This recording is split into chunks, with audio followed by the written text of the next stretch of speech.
Israel. Oh, that's okay.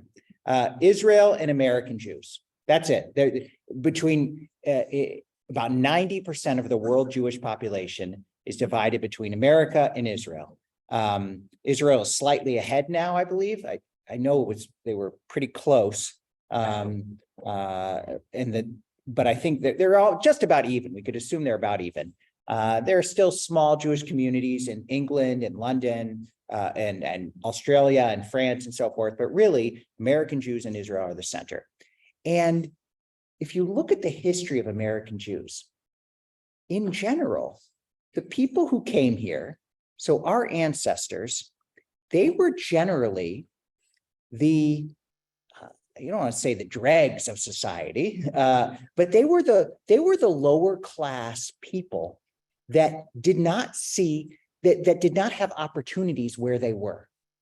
It's really a remarkable history. The people who immigrated now, so there were different phases of American Jews. So the first, and we'll talk about one of them in a minute, but the first phase were the Sephardic Jews who were traders, and they came in starting in the 1600s, but really the 1700s more. And they were just, this was a small group of global traders who served a very important role in commerce. But that was a very small group. I mean, a couple thousand. Really weren't that many. And then the next phase were German Jews who came in the 1840s and 1850s. And we'll talk about a couple from that era too. This was a larger group, but not even that large. But this was the time when a lot of the early synagogues were formed in America, like KAM, for example, formed in the 1840s, 1850s. A lot of them, the larger sort of German Jewish Reform synagogues came during this period.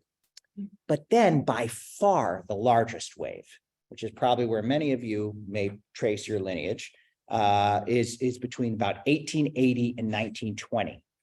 Which is when about 2 million Jews immigrated from Eastern Europe. And again, we look back now and we say, you know, they were so smart to immigrate because, I mean, look at what happened during the Holocaust. But at the time, it was not all that common. But it was a humongous risk because people, even if they were poor, they generally had some sort of way of making a living. And even if it was persecution, it was at least stable.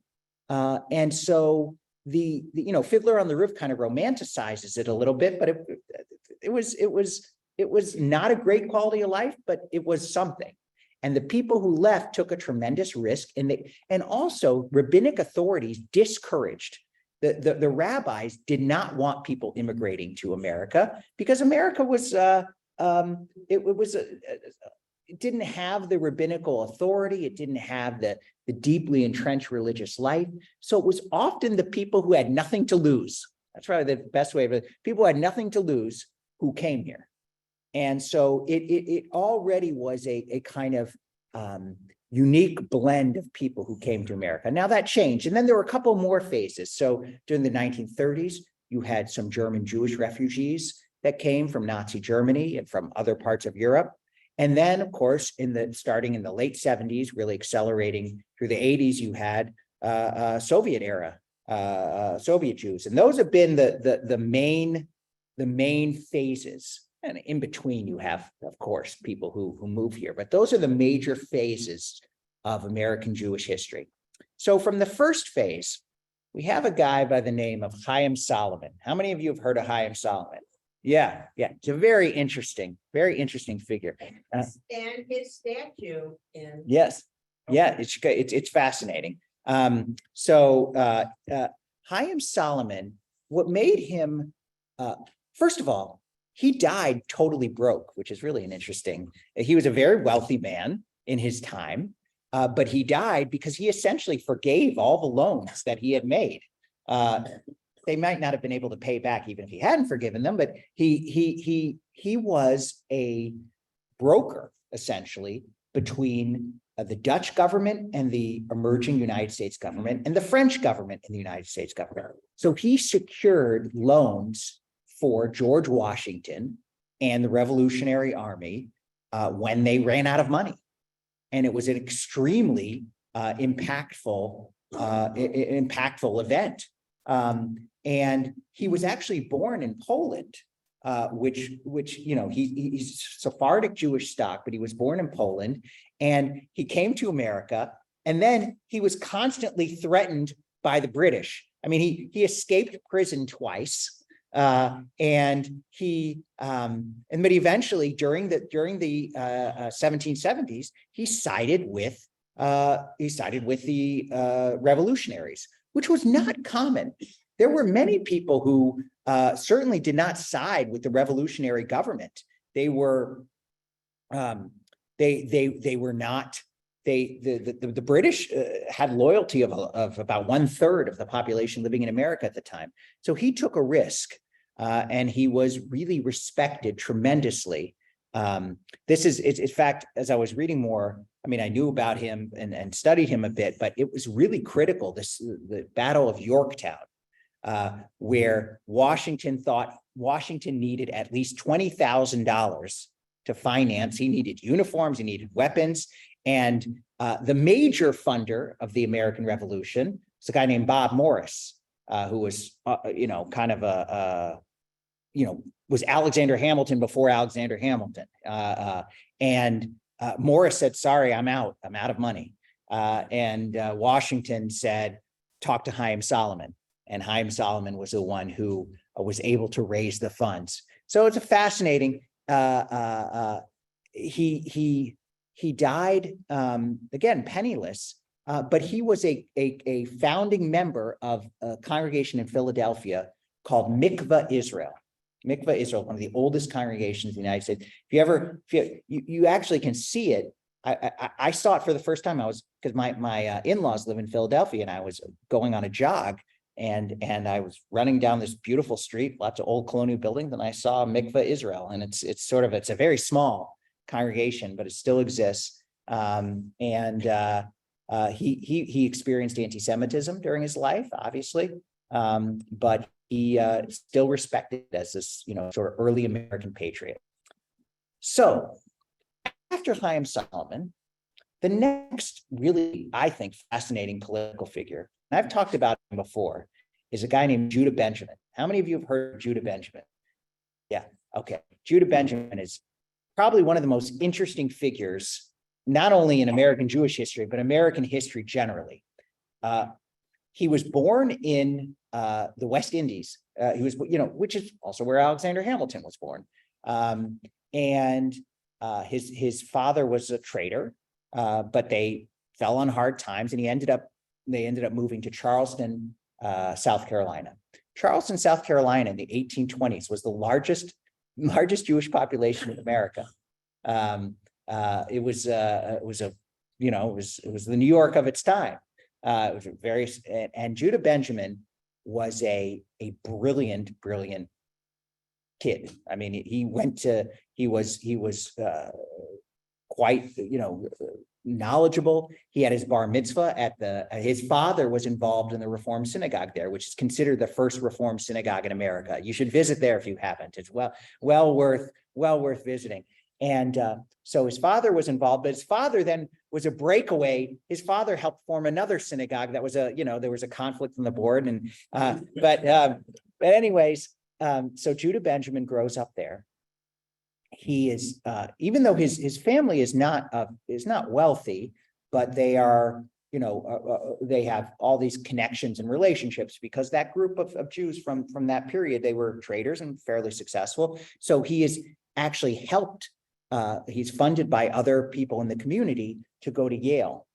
But very interestingly, I think he's 15 when he goes to Yale. And he was one of the only Jewish students there. And then suddenly, after a year, without any explanation, he's expelled. Now, nobody knows exactly why he was expelled. It's very interesting. There is a tremendous theory, and Jonathan Sarno is that he was actually gay, that Judah Benjamin was, and that he might have been thrown out for homosexual activity, which, and the reason this theory holds up is that, so Judah Benjamin comes back. He eventually moves to New Orleans, and he's a tutor. He's studying law, but he's also a tutor. And he ends up tutoring this woman, this girl, who's I think 15 at the time. He's tutoring her, he's 18, 19, who's from a very prominent Catholic Creole family. And she's known as sort of a, well, she couldn't, I guess she's a very difficult child. And ultimately, her father is thrilled to marry her off to Judah Benjamin, even though Judah Benjamin's Jewish. But she marries him, and she comes from this very prominent Catholic family. As part of their marriage, he has to agree to raise the children Catholic. He's not going to convert, but he raises the children Catholic. But this is a very good marriage for him, essentially, because his father-in-law is a prominent citizen in New Orleans. They're married. They have one child. And then a few years after the child is born, she moves to Paris, never comes back to the United States ever. It's a very interesting thing. And she builds a life in Paris. He visits her once a year. But they're essentially, separated. But he is an incredibly successful lawyer. Very successful. First establishes himself in New Orleans. He becomes probably the most prominent attorney in New Orleans. He actually argues a very famous case where he actually against slavery, even though he's a massive slave owner. He has a huge plantation in New Orleans, has 150 slaves. He argues a case before the Supreme Court that he wins, where the issue was certain slaves escaped in the Bahamas, which is under British territory, and they mutinied an American. It was an American ship, but it was in British waters, and slaves on the ship mutinied, and they escaped into the Bahamas. And the American owners of the ship wanted their insurance company to pay for the loss of the slaves.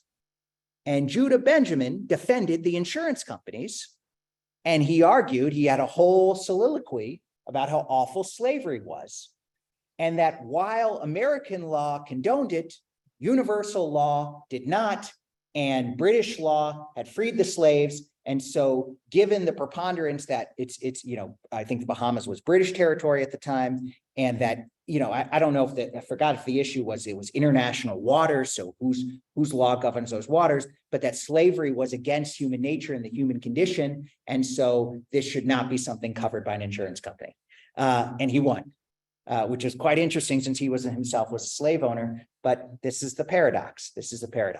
So he is ultimately elected a senator from Louisiana. And then he's actually offered an appointment to the Supreme Court by Millard Fillmore in the 1850s. He's the first Jew nominated to the Supreme Court. He turns it down, which is interesting, because I think he thought, from what I remember reading, he thought it would be too boring. He's this major senator, widely respected, and he didn't want to sit as a judge. So then when the South secedes, he of course secedes along with it. And first he is made the Secretary of War. So essentially he becomes, if you want to think of Pharaoh and Joseph, Jefferson Davis being Pharaoh, Judah Benjamin is his Joseph.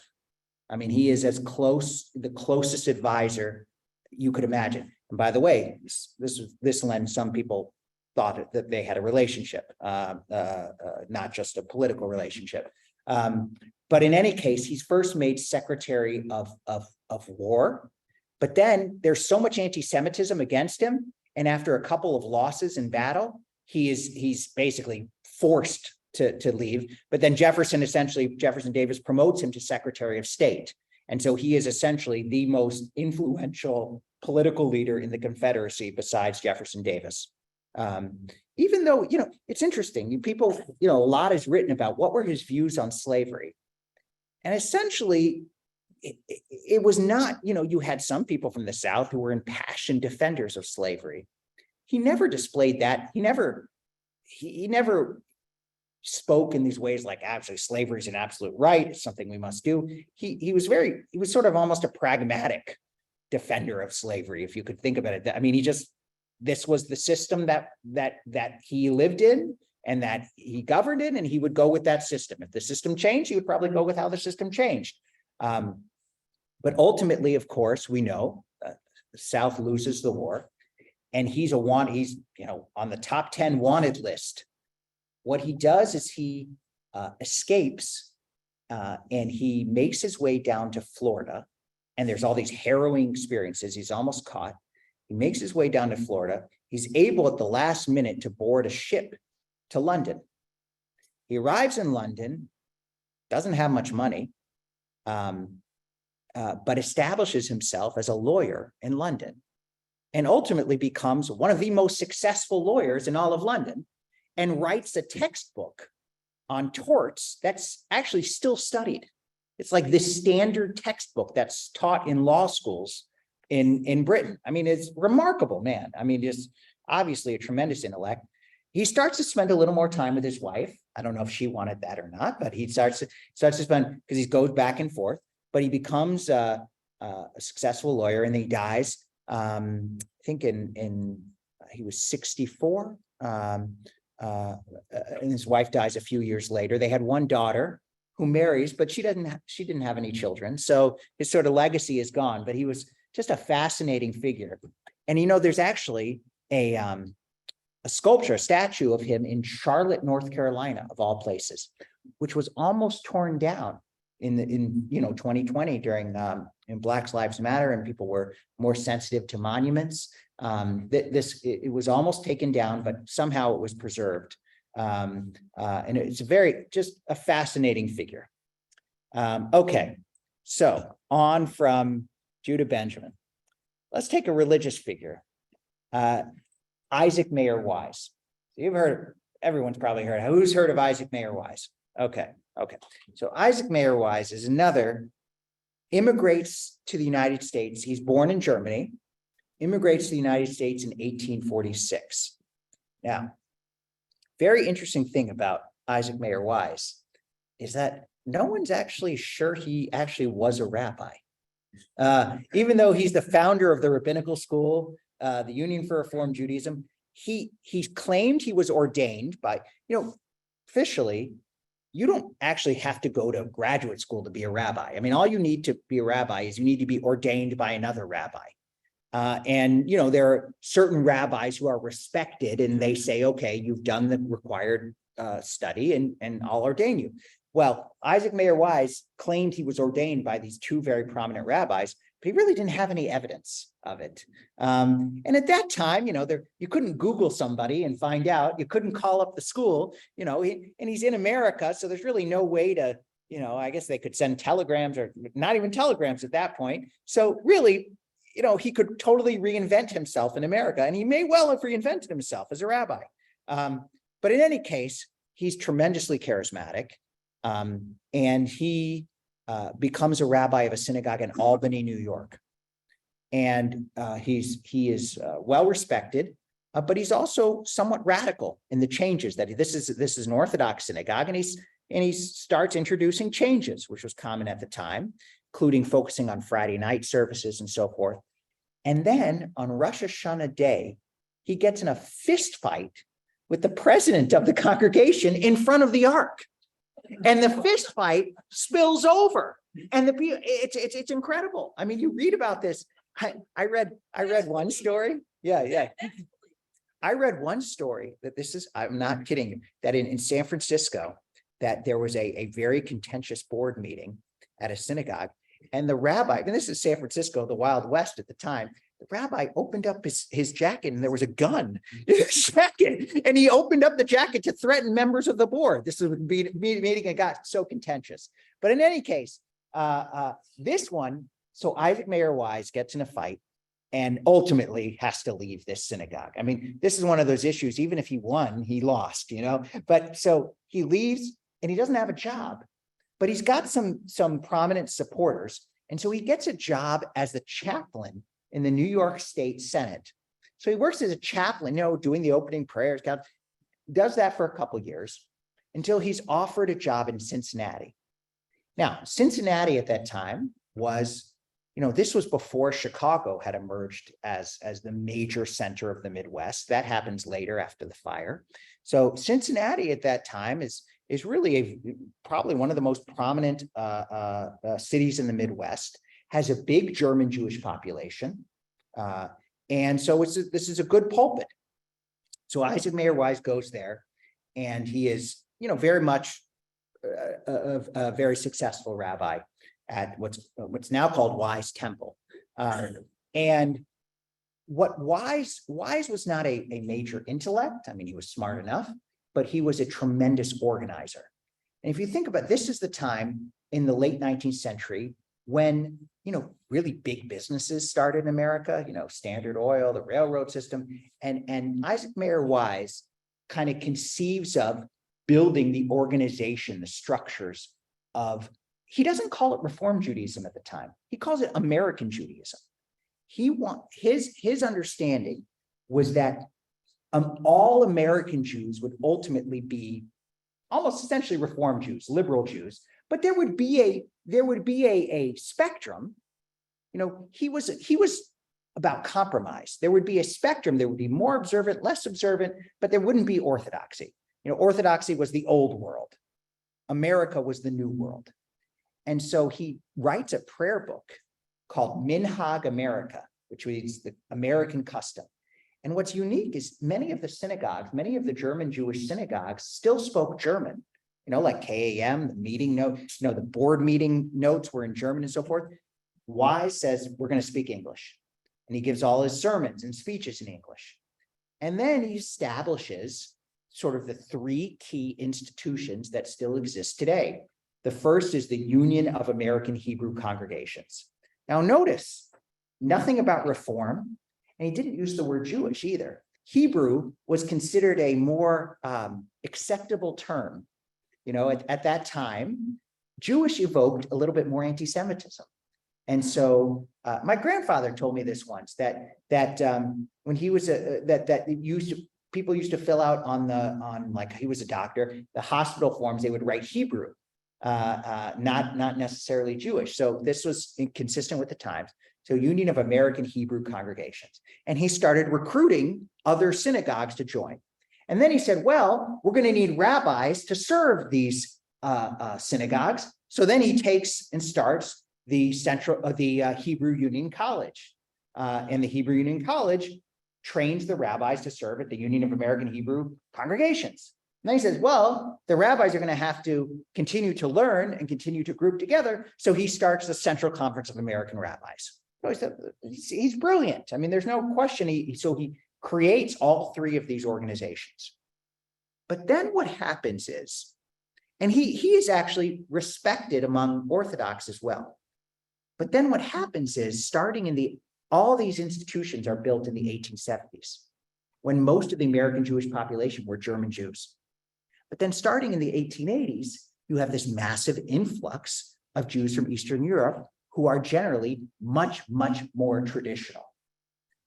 And Wise wants to bring them into the fold.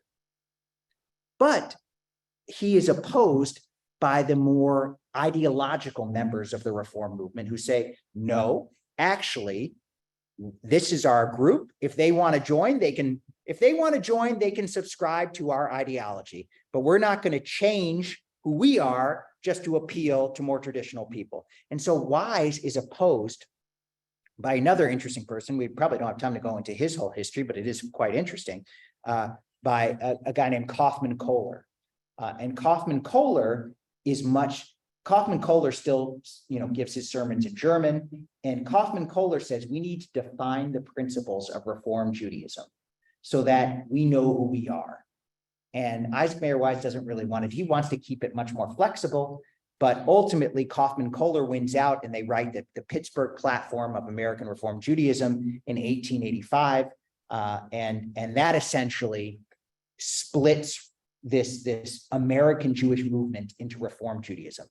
And then the split is further ensured by something called the Treifa Banquet. You guys heard of that? Yeah, so this is so the first graduating class of Hebrew Union College, Isaac Mayer Wise invites prominent Jews from all over the country to come to Cincinnati, including those who are much more traditional than him. And then they serve shrimp, and then they serve ice cream for dessert after eating meat during the meal, because there was all kinds of meat. And the more traditional Jews go say, this is totally unacceptable.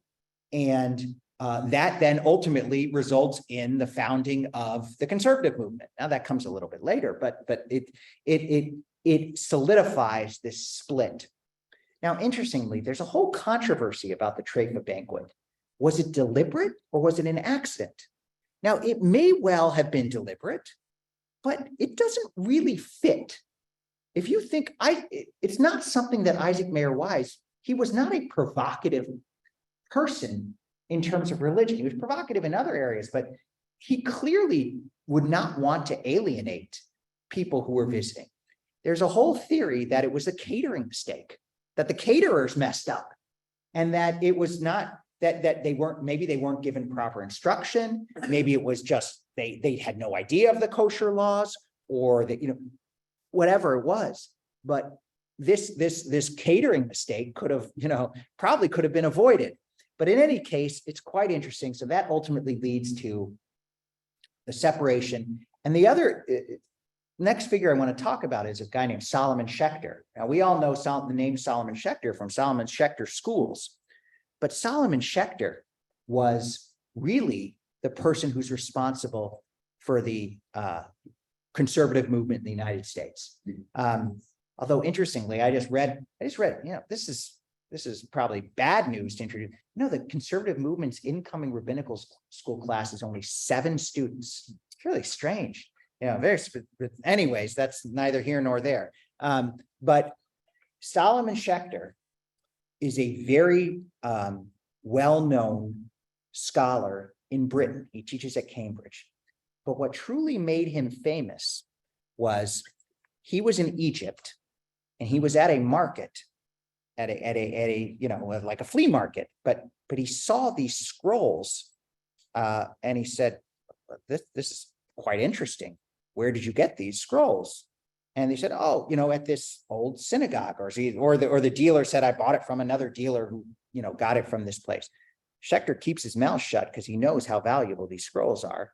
And he figures out, somebody shows him where these scrolls emerged from. And they were emerged from this synagogue in Egypt, from the top floor, the attic, essentially, which had become a geniza. Now, a geniza is where you store documents that have God's name on it, and you can't throw them out, can't shred them. Not that there were shredders at the time, but you store them. And this geniza was like 800 years old, and had nobody probably been up there in 800 years, except somehow some documents leaked out from it. Who knows how that happened? I know that there's been books written about how this happened, but ultimately some documents have leaked out. But Schechter visits and realizes how incredibly valuable this is. And he starts smuggling it. He starts smuggling out the papers. But what's so incredibly valuable about this is that there's actually handwritten letters from Maimonides that are included in this store of documents, because Maimonides, remember, lived in Egypt for a period of time. And so Schechter ultimately publishes parts of the Cairo Geniza. I think eventually Egypt realizes how valuable it is, so they cut off access. But he had been able to bring out a significant number of these documents, and he becomes almost this worldwide celebrity. And so in 1902, the leaders of the Jewish Theological Seminary, who were mostly German Reform Jews, which is another interesting story. The people who started JTS were the same people who said, well, if Jews from Eastern Europe want to join Reform Judaism, they're welcome to, but most of them are not going to, and we're not going to change. So we might as well start a school that helps them become more American, while also allowing them to practice essentially Orthodox Judaism. So it's a whole interesting story. But they hired Solomon Schechter to be the chancellor because he had such a great reputation and so forth. And so he becomes the head of what was then, it's not even called conservative Judaism, but he builds up the movement. And he also, what was so interesting about Schechter was he brought not only sort of this academic luster, but he also was a Zionist. And that was a huge, so we're talking the beginning of the 20th century, where the modern Zionist movement has just started. And that, it really starts in the 1880s in Eastern Europe. where the same group that immigrated to America realized, well, we're not going to be able to stay in Russia. It's horrible here. So perhaps we should move to Palestine and begin rebuilding. Remember, this is the period of nationalism. So a small group of Eastern European Jews go to Palestine and start building up the Jewish state. But then it becomes a major worldwide movement with Theodor Herzl in 1898. And you know, when he writes The Jewish State after the Dreyfus trial, and we don't have time to go into that whole history, but Zionism becomes a worldwide movement. But most American Jews are not Zionists. They're not Zionists. Life in America is pretty good. Sure, there's some anti-Semitism, but in general, life in America is infinitely better than life in Europe, even at that time.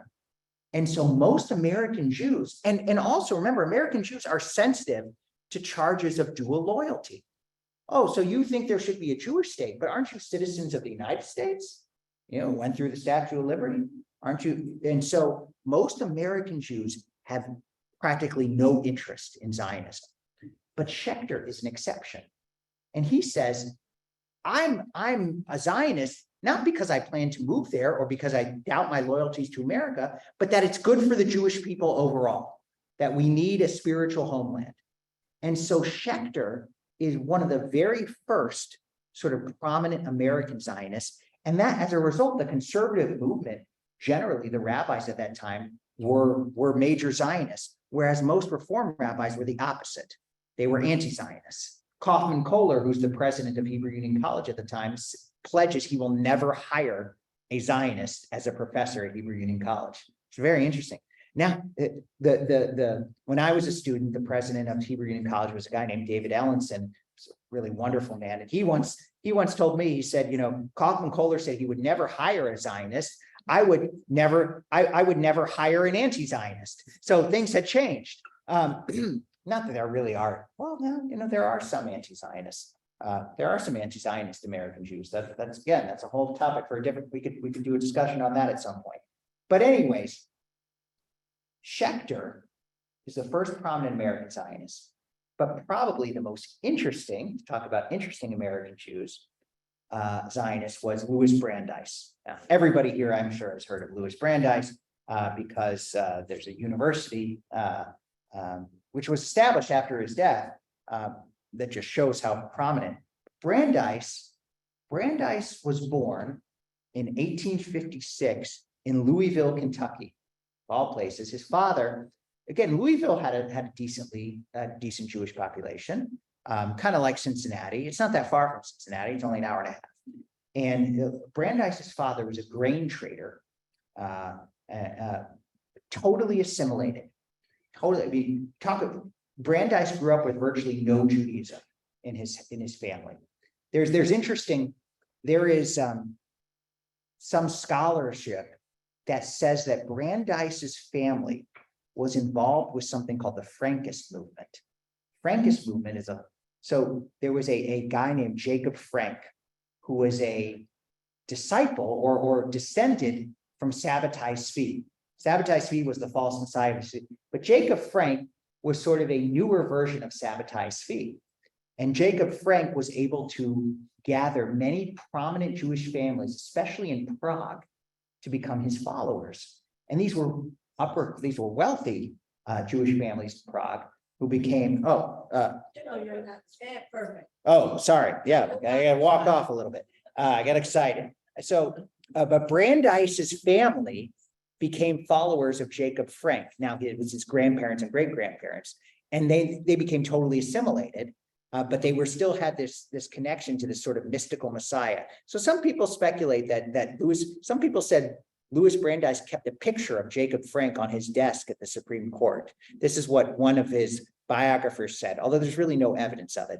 But regardless, Brandeis grows up totally assimilated, but he has an uncle who he's very close with, who is actually observant. And so when he's 13 years old, and he doesn't have a bar mitzvah, but Louis Brandeis changes his middle name from David to Dembitz, and Dembitz was his uncle's last name. So he has some sort of interest in Judaism. But in any case, Brandeis, kind of like Judah Benjamin, is utterly brilliant and becomes the youngest graduate of Harvard Law School. He had to get special dispensation because he graduates at age 20. But he is very bright. And out of Harvard, he forms a partnership with a fellow student named Samuel Warren. Samuel Warren comes from a very prominent Boston Brahmin family, and they call the firm Warren and Brandeis simply because, if Brandeis's name was first, and he has this, I guess people knew he was Jewish, but instead it comes this very prominent waspy name first. And the firm is immensely successful out of the gate. I mean, Brandeis, I think I read somewhere that he was the highest paid lawyer of his era for a period of time. So he makes a lot of money and he's very successful. But then he basically says, okay, I don't need money anymore. And he calls himself a lawyer in the public interest. And so what essentially he becomes is an anti-monopolist lawyer. And he fights the insurance monopolies, the railroad monopolies, and he wins serious antitrust cases. And then he starts, not only is he's a lawyer doing this, but he starts writing. And he starts becoming sort of associated with the progressive movement. He wrote a book that's actually think about the banking crises we've had. He wrote a book, I think published in 1912 called Other People's Money. And I think, and it's basically how bankers abuse other people's money and bring in money and then loan it out, and they make money and then, can't pay back the people that loan them the money. So essentially he's writing a critique of, in some ways, what still happens today. But it's interesting. He doesn't really ever talk about his Judaism, although he experiences anti-Semitism. He was applied for membership at certain clubs in Boston, and he's rejected because he's Jewish, even though he's the richest, most successful lawyer in the country. But instead, he is not able to join, and this actually begins to awaken a sense of Judaism in him. But he's not as interested in observance as he is in Zionism. And so starting in 1910, he starts giving speeches about how essentially he's become a Zionist. But it's interesting. What he says is, I'm a Zionist because I'm an American. And the ideals of America that I believe in, morality, independence, freedom, these are also ideals associated with Judaism and with Zionism. And so essentially he believed that the Zionists were creating a almost Jeffersonian America in Palestine.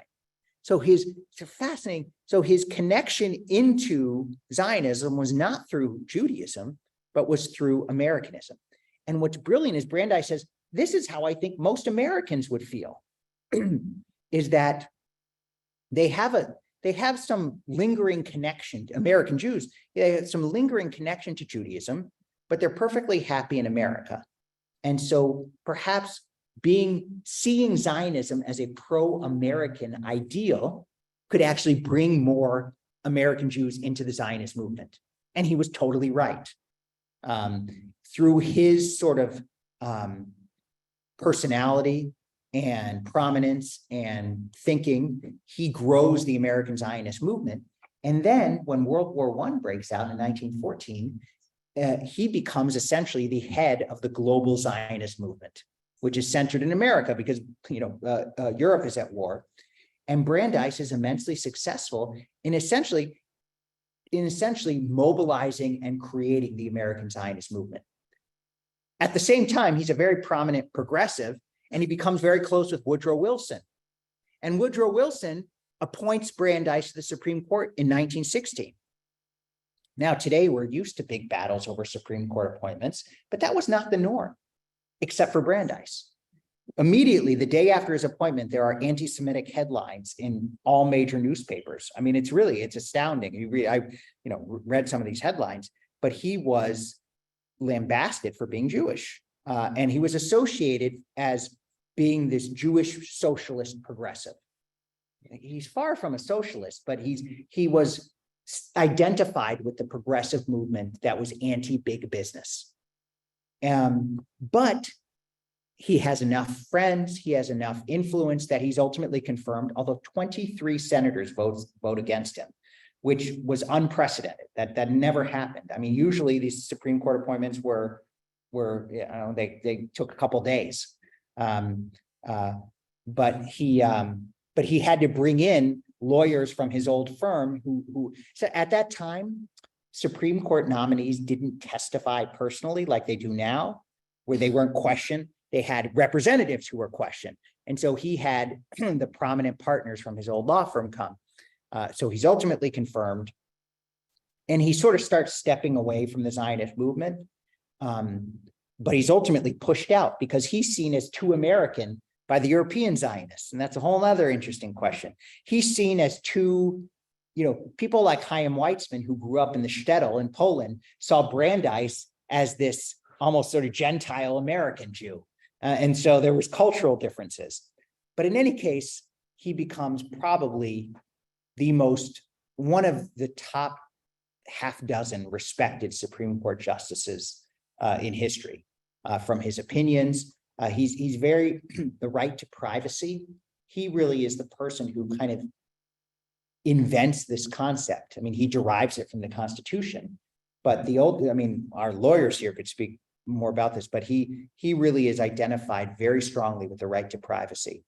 Now we might as well jump a little bit because we're, getting a little bit shorter of time.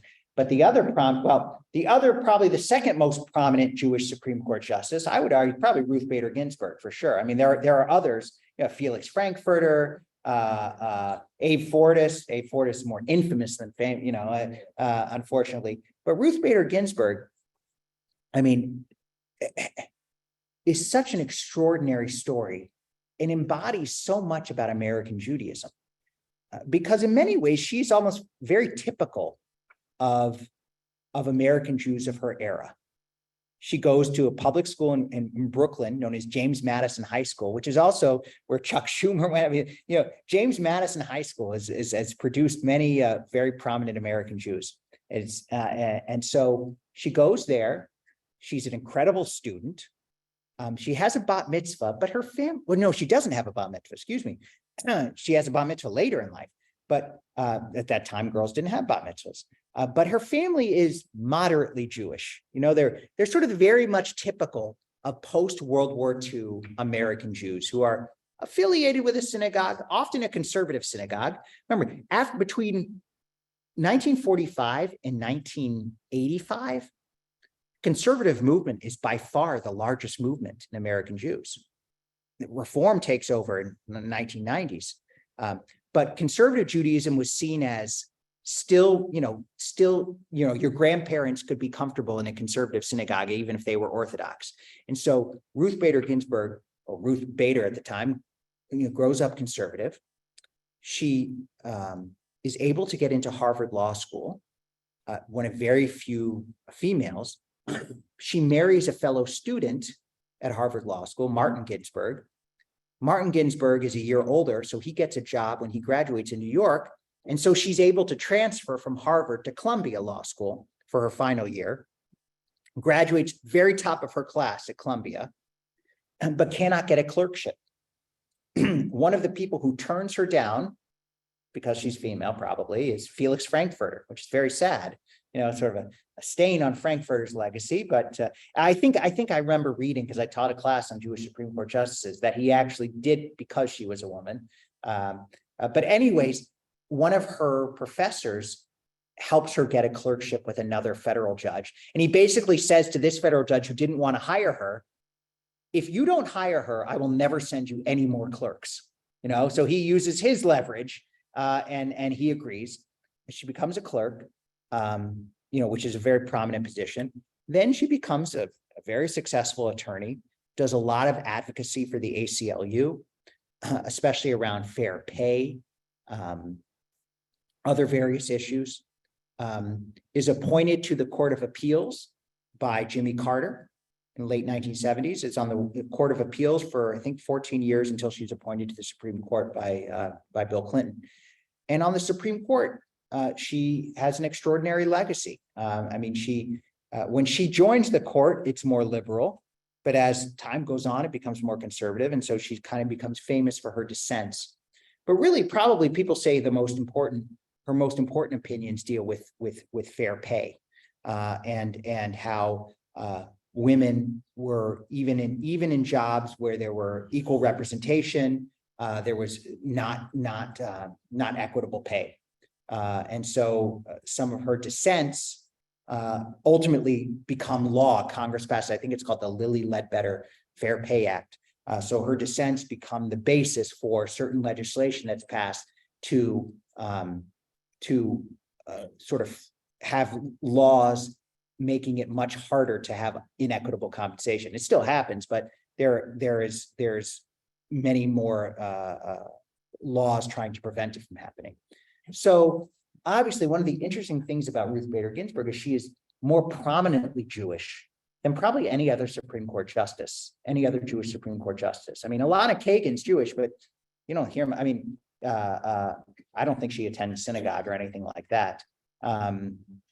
Even though when she was dean of the University of Chicago, I know that people reached out to her, but I don't think she ever joined a synagogue.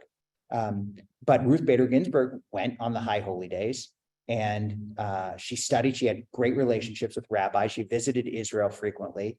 So she really represented this beautiful, she was almost a symbol of a certain generation of American Jews. And her political opinions, her political views were consistent with how most American Jews saw things. You know, she was liberal, but she wasn't a radical. She wasn't extreme left, but she was a progressive. And I think that resonated with a lot of people. So, my God, we've covered so much ground, and I didn't even get to half the people that I wanted to get to. But I do want to open the other person. I kind of want to talk. We could actually do a whole session on the Rebbe. He was actually Menachem Schneerson.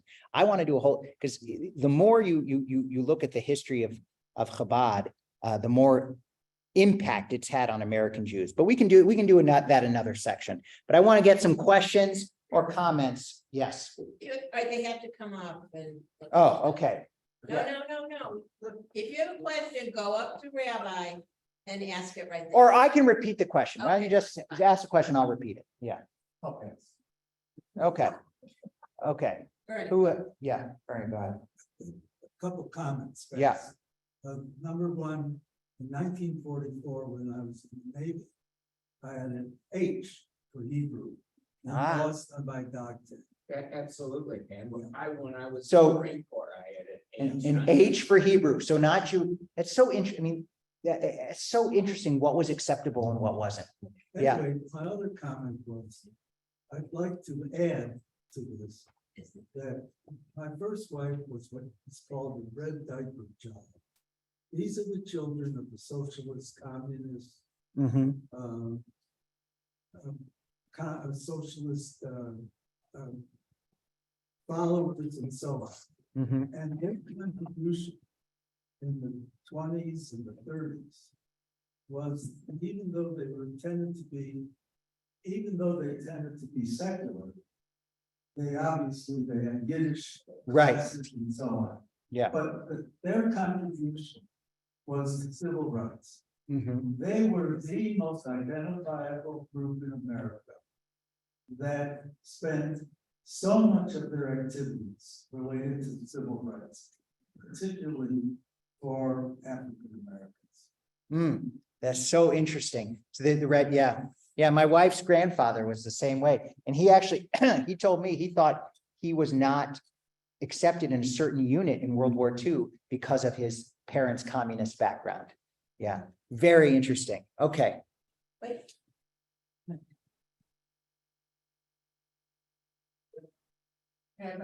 Yeah. I think all of it. Oh, thank you. Thank you. All can't be more educated, so we, yes. Yeah. But have you written a book, or are you writing a book on this subject? No, but I haven't, but it is a subject I love talking about. So I probably should. There are some good books on American Judaism. There's one there's a professor named Jonathan Sarna, who's at Brandeis, and he wrote probably the best history of American Judaism. But yeah, that would be a fun book to write. Yeah, thank you. Thank you.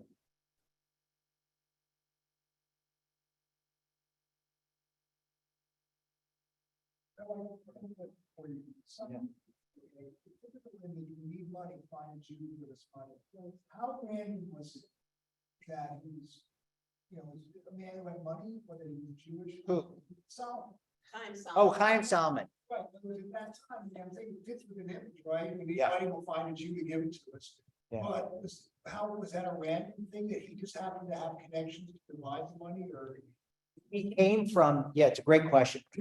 So he had this Sephardic Jewish background. And so the Sephardic Jews, there's actually a lot of interesting history around this. They were very small, but they were generally very wealthy because they were traders and they provided finance in an era where there weren't many Christian financiers. There were a few, but they were accepted. These Sephardic Jews were accepted in many ways as the equivalent of Christian financiers, and they didn't experience the same kind of persecution. So he came from that background, and he built relationships in America with the French consulate. Like, he was the banker. I mean, it was really, if you think about bankers' relationship, he had a relationship with the French from his work, just his private citizen work. And that relationship was really critical to his funding, because the French government really was providing a lot of them. Lafayette Park across the way. So it was those relationships. It was not common. We sometimes think, people think Jews are rich and so forth. 99% of Jews were poor, just like everyone else. Just this group of Sephardic merchants and traders, many of them were quite successful. Yeah, I mean, that's another great Jewish Supreme Court Justice, Benjamin Cardozo, came from that same group of Sephardic Jews. Yeah, the Spanish Portuguese, another place. If you've never been to the Spanish Portuguese synagogue in New York, it's well worth visiting. It's a beautiful synagogue. It's the oldest synagogue in America, or one of them. There's a few others. Most enlightening. But We when went to one in um, Rhode Island. the immigration from Europe Yes. to America, No, the fact going back and forth, I think we have to remember that there were no jet planes. These were long boat trips. Yes. And most of them traveling in steerage. Yes. And I know in my own family, which my father's family emigrated in 1913 from what was then Russia, but now Ukraine, right near Kiev. But my Zadie, back and forth, bringing one member of the family first, Wow. and then going back to get more. Wow. And so this was not easy. No. It's really incredible. You think about it. Not one of the interesting things that historians have looked at is it wasn't only Jews who immigrated to the United States between 1880 and 1920. Lots of people did. Irish, French, German, a lot of German. A lot of different populations immigrated. Eastern Europe, Polish, people, Chicago, but many of the immigrants who came from other countries actually went back. About 1/3 of immigrants from Poland and other places came to the United States and then returned. But very, very few Jews actually returned. Maybe like 1 to 2%. Because what were they returning to? Right? So the Jews who came here stayed. And as you just pointed out, they would go back and bring over family members. Once people had enough money so that they could have it, usually it was 1 or 2 sons that would come. And then if they had enough money, I mean, watch that, what's that movie, Crossing Delancey Street, which I think they would be able to bring other members of the family over. And it was not easy. You think, yeah, I mean, it's looking in hindsight, you think, oh God, of course it was a smart thing to do. But at the time, nobody knew. nobody knew what was going to happen, and nobody knew how life would be in America. It wasn't easy. There weren't jobs guaranteed. In some ways, you had to really have nothing to lose. Very quickly, Yeah. as the moderator, so I leaned over to Holly and I said, you haven't mentioned any women. And you mentioned Ruth Bader couple, and I've decided I'm gonna keep them, Emma Lazarus, Rebecca Gratz, and I'm gonna do a Sunday morning on famous Jewish.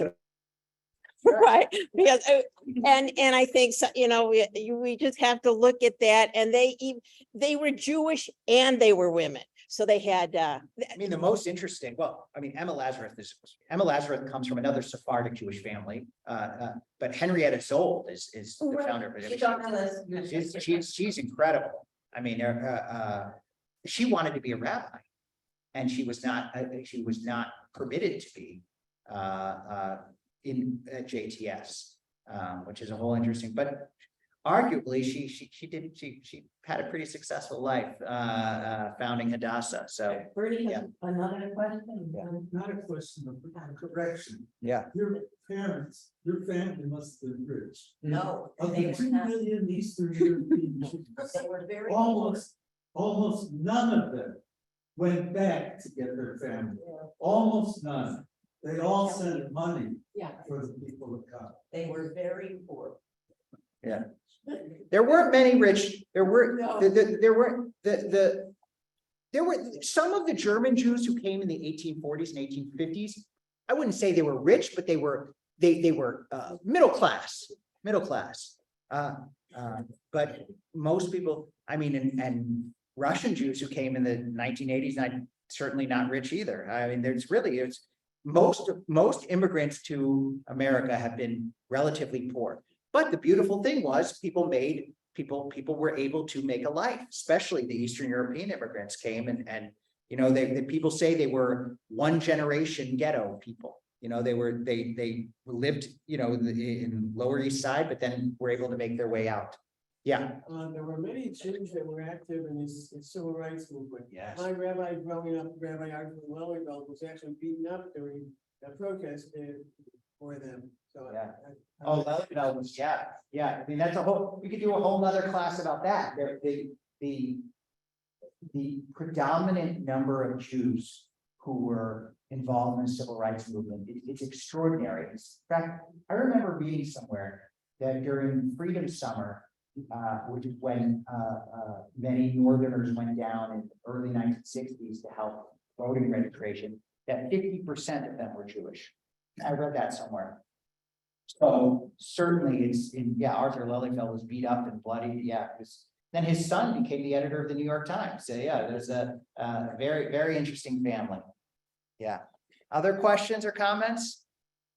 and I'm sure Yeah. Rabbi will stay after for any questions you may have. Yeah. And we meet once a month in the summer, and we feature really the best speakers I have, Rabbi Moffic, Rabbi Serrata, and Cantor J. So you're not going to want to miss any of them.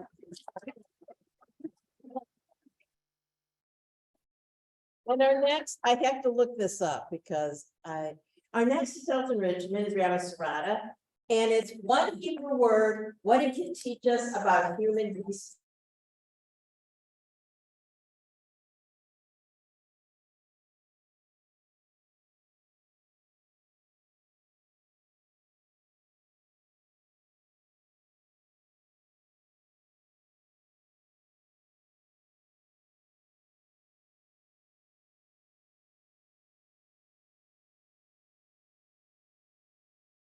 Whoa, you lost us.